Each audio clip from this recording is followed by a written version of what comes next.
Friends, फिर से next video start करते हैं ईडियम्स और फ्रेजेस का, जो कि लगातार एग्ज़ाम में आती हैं। लगातार का मतलब रिपीटेडली पूछी जाती हैं। 12th यूपी बोर्ड में भी वही आती हैं, एसएससी में भी, टीजीटी में भी, पीजीटी में भी और जीआईसी में भी। वैसे तो बहुत सारे जो एग्ज़ाम्स हैं जहाँ इंग्लिश ग्रामर आती है वहाँ सब में रिपीट होती हैं, लेकिन मैंने इम्पॉर्टेंट इसलिए लिख दिया क्योंकि फ़िलहाल तो यही एग्ज़ाम है ना, जो चल रहे हैं आजकल।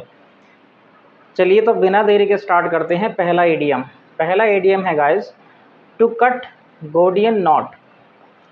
टू कट गॉडियन नॉट का मतलब होता है कोई भी मुश्किल काम करना। क्या होता है? कोई भी मुश्किल काम करना, यानी टू परफॉर्म यानी करना, अ डिफ़िकल्ट टास्क या फिर वर्क। कोई भी मुश्किल काम करने को क्या बोला जाता है? To cut a Gordian knot. ये ए हो सकता है आर्टिकल यहाँ पे ना, क्लियर है? तो इसका मतलब क्या है? मुश्किल काम को करना।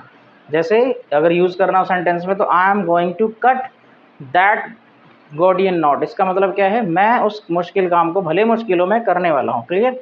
नेक्स्ट इडियम देख लेते हैं, to end in smoke. End का मतलब समाप्त हो जाना, स्मोक का मतलब धुएं में। कहते हैं ना धुएं में उड़ गया, कुछ फ़ायदा ही नहीं। अच्छा, धुआं आसमान में गया, कहाँ गया? कुछ रिजल्ट है उसका? कहीं भी नहीं। यहीं से कहावत है। टू एंड इन स्मोक का मतलब है कोई रिजल्ट न आना। जैसे टू कम टू नथिंग, कोई चीज़ भी हासिल न, मतलब कुछ ना हासिल होना। इसका मतलब कोई भी रिजल्ट ना होना। क्लियर? जैसे मान लो आप कोई बिज़नेस स्टार्ट करने वाले थे, अब बिज़नेस स्टार्ट किया लेकिन आपका कोई प्रॉफिट नहीं हुआ, आपने पूरी जान लगा दी लेकिन प्रॉफिट नहीं हुआ, तो आप क्या कहेंगे? My effort ended in smoke. मेरे जो प्रयास थे बेकार के गए, कोई रिजल्ट नहीं मिला मुझे, ना, यूजलेस हो गए, यानी कम टू नथिंग या फिर give no result. Next, face the music. Face the music, इसे याद करने के लिए आप वो भी समझ सकते हैं। मान लो रात में 10 बजे के बाद इंडिया में, मतलब यूपी का पता मुझे, अलाउ नहीं है ना डीजे, अगर आप बजाते हैं तो आपको भुगतना पड़ेगा। तो टू फेस द म्यूज़िक का मतलब है परिणाम भुगतना, कि तुम्हें भुगतना पड़ेगा। तो इसको दो अर्थ हैं, देखो। पहला है परिणाम भुगतना, यानी to face the consequence of one's actions. अगर आपने कोई गलत काम किया है तो उसका आपको परिणाम भुगतना पड़ेगा, यानी गलत काम का चाहे सही हो या गलत हो उसका परिणाम भुगतना। भाई अच्छे का अच्छा होगा और बुरे का बुरा होगा, है ना। सेकंड क्या है? टू एक्सेप्ट क्रिटिसिज्म और punishment for something you have done. देखो, जो भी आपने किया है, अगर गलत किया उसकी बात चल रही है। अगर आपने कुछ किया है तो उसकी आलोचना स्वीकार करनी पड़ेगी, है ना। वैसे तो आलोचना अच्छे बुरे सभी की काम की होती है, या फिर जो सजा आपको मिल रही है उस गलत काम की वजह से वो आपको स्वीकार करनी, यानी you have to face the music for that particular activity. सही है? या यू मिसबिहेव्ड विद समवन, अगर आपने किसी के साथ बुरा बर्ताव किया और उसने आपकी शिकायत कर दी किसी से, तो क्या कहेंगे? Now you have to face the music, अब तुम्हें इसका भुगतना पड़ेगा, है ना, यानी कोई भी चीज़ भुगतना। Clear? Next, fair and square. ये तो बहुत ही सिंपल सा है। फेयर का मतलब ही ऑनेस्ट होता है, तो आप वैसे ही याद कर लेना। फेयर का मतलब ऑनेस्ट, गोरा या ऑनेस्ट। फेयर का मतलब ऑनेस्ट, है ना। फेयर एंड स्क्वायर, बिल्कुल निष्पक्ष।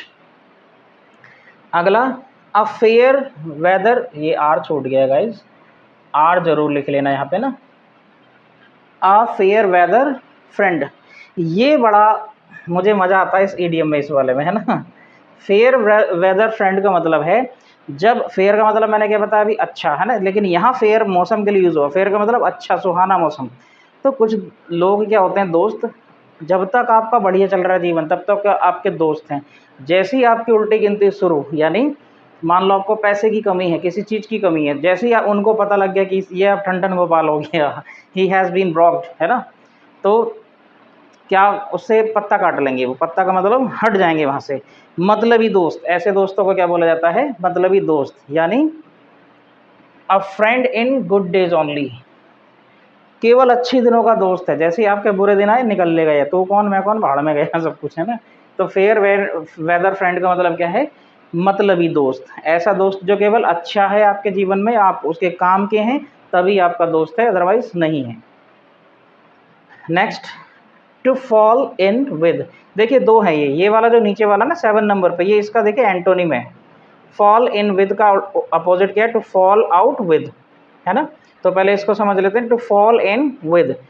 इसके दो अर्थ हैं, या तो किसी के साथ सहमत होना, जैसे I have fallen with him, इसका मतलब मैं उसके साथ सहमत हूँ, है ना।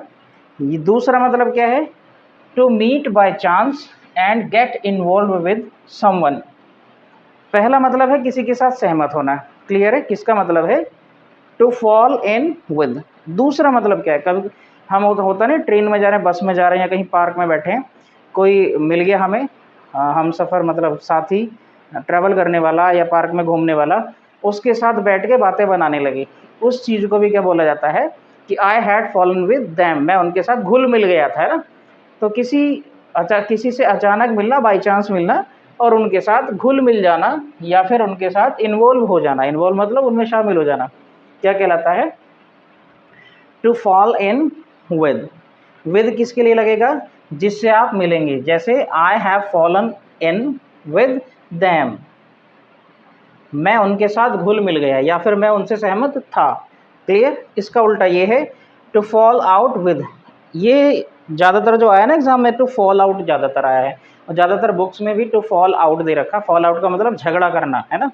तो किसी के साथ झगड़ा करना, तो उसके जिसके साथ झगड़ा होगा उसके लिए भी क्या लगा देंगे, with, to fall out with, सही है। यानी किसी के साथ झगड़ा करना और उससे संबंध हटा लेना, यानी उससे दोस्ती खत्म कर देना एक तरह से, है ना।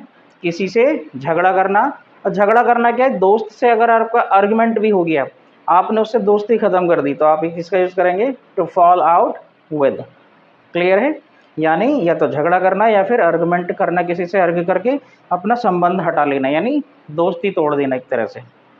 नेक्स्ट तो बहुत ही सिंपल है तीनों, अभी फार एंड अवे, इसका मतलब है सर्टेनली या अनडाउटली।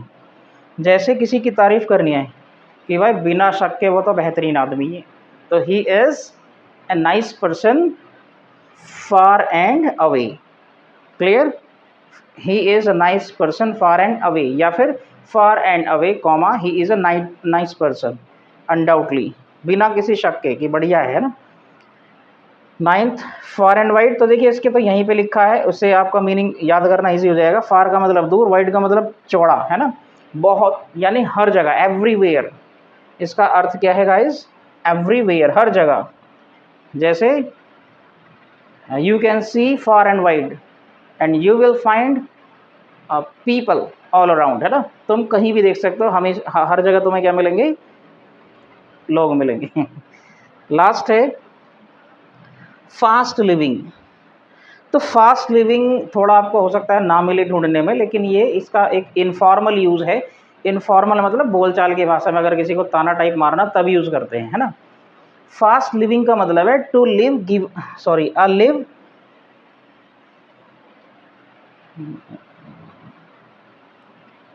लिव नहीं है, लाइफ है, ये लाइफ है ना। फास्ट लिविंग का मतलब है a life given to pleasure, मतलब ऐसा जीवन जो केवल मज़े के लिए है। और कोई रिच आदमी है, उसने अपना पूरा जीवन किस पे नष्ट कर दिया, मज़े के लिए, अपना पैसा ही उड़ा दिया, और बाद में वो बैंकक्रप्ट हो गया, है ना। तो उसके लिए क्या यूज़ करेंगे, he is in fast living a life given to pleasure, ऐसा जीवन जो केवल आनंद को समर्पित कर रखा है, ऐसे के लिए क्या बोलेंगे, फास्ट लिविंग, क्लियर। तो उम्मीद है आपको समझ में आ रहा होगा, और चैनल पर नए हैं तो सब्सक्राइब करना बिल्कुल ना भूलें। मिलते हैं नेक्स्ट वीडियो में, बाय बाय, टेक केयर।